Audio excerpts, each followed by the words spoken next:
There is the issue of the National Cathedral that last year actually got a lot of people talking about. Why? Because people were saying that how can you just dig a hole, like big manhole, like a swimming pool, with almost 50 something dollars for just that manhole? And people were talking about it. Prior to that, the current foreign affairs minister, Samoku Jeto Ablako, actually talk about the contract, a whole lot of the issues with regards to the contract, what people got paid for, and what work has been done over there. So today, the OSP actually, in its narrative, said this. Let's watch. Yeah, a few minutes ago, ladies and gentlemen of the media, a few minutes ago, I signed a directive declaring a high-profile person a fugitive from justice. This person is wanted by the OSP to answer charges in respect of several cases, including the following. 1. Contractual arrangements between Strategic Mobilization Ghana Limited and the Ghana Revenue Authority for the stated objective of the enhancement of revenue assurance in the downstream petroleum sector, upstream petroleum production, and minerals and metals resources value chain. 2. Termination of a distribution, loss reduction, and associated network improvement project contract between the Electricity Company of Ghana Limited and Beijing Xiaocheng Technology BXC. 3. Procurement of contractors and materials and activities and payments in respect of the National Cathedral project. 4. Activities and payments in respect of a contract awarded by the Ministry of Health, initially commenced by the Ministry for Special Development Initiatives to Service Ghana Auto Group Limited for purchases and after-sales service and maintenance of 307 Mercedes-Benz Sprinter 305 CDI ambulances for the National Ambulance Service. And 5. Payments out of and utilization of the tax refund account of Ghana Revenue Authority. Ladies and gentlemen of the media, the fugitive's name is Kenneth Nanaya Ofori Atta. Let me go back to number 1. Let me give you all the point of what he said he has been charged of. That is the former finance minister, Mr. Ofori Atta. So number 1 is the National Cathedral project. The National Cathedral project, actually, there are a lot of some contract deficiencies. Let me put it that way. Excuse my law aspect. The contract deficiency actually is something that they have been investigating because they feel like there were additional money that were paid to some people which they were not part of the contract, but they were paid those amount of money. With regards to the materials, the activities that went through, like the activities that went on and all that. Let's move on to the second thing. The second thing was about the ECG and the Beijing Technology Limited. You remember last year there was these issues about ECG and all that. So what is the contract about? Let me read a full statement for you. So it says here that the OSP is probing the termination of a distribution loss reduction and network improvement project contract between the Electricity Company of Ghana and Beijing Technology Limited. 3. GRA's tax refund account payment. The OSP is probing payment made from the utilization of the Ghana Revenue Authority's tax refund account. So with this particular project, there was a situation where, based on the OSP report, the contract was already awarded, the money was already paid.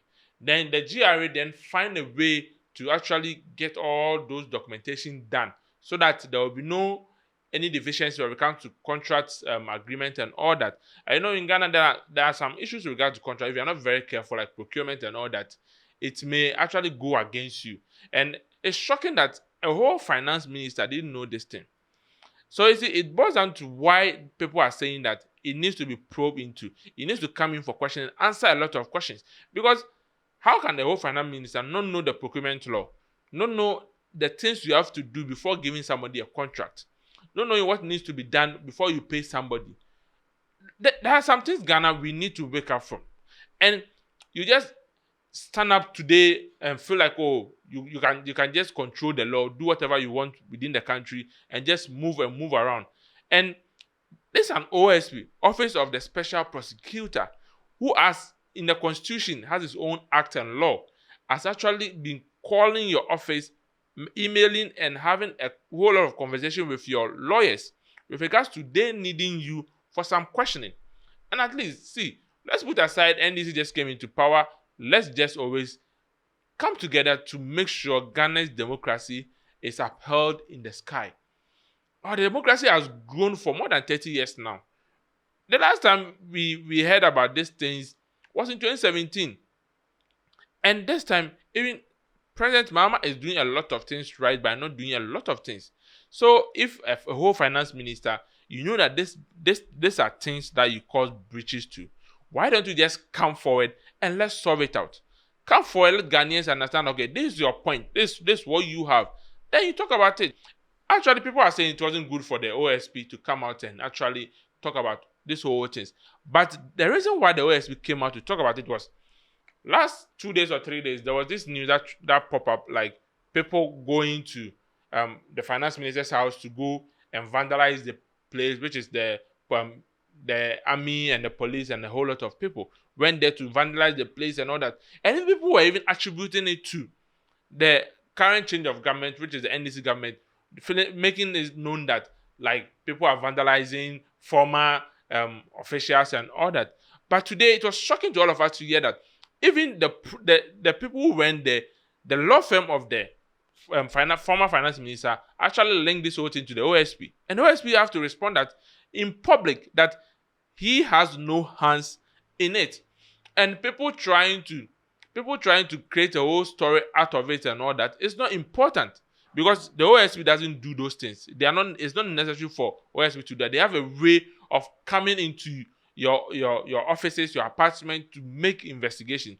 If they come, you know that is the OSP. So this thing they are trying to create a story just for them to run away is not something that is good for the country. And I kind of feel like I understand the OSP aspect, and it's good that he has come out to clarify it. For me, I think Ghana, we need to move on from all this. See, Ghana, we've passed through the process of always giving people the freedom to do what they want. If we are actually resetting Ghana, this is the time we need to call everybody, whether current or former government, whatever the person does wrong, the public needs to hear. See, there's one thing we will make mistake on. We need to be very, very sure with what we are doing as a country. If you steal money and you feel like you can just go scot-free, this time around 2025, I don't think you can get that time or you can get that freedom to do whatever you want. We want to get access to a whole lot of things, and we are not ready for those things. So guys, this is your boy Majid L. If it's your first time watching me, kindly click on the subscribe button and turn on post notification. See you guys. Bye bye.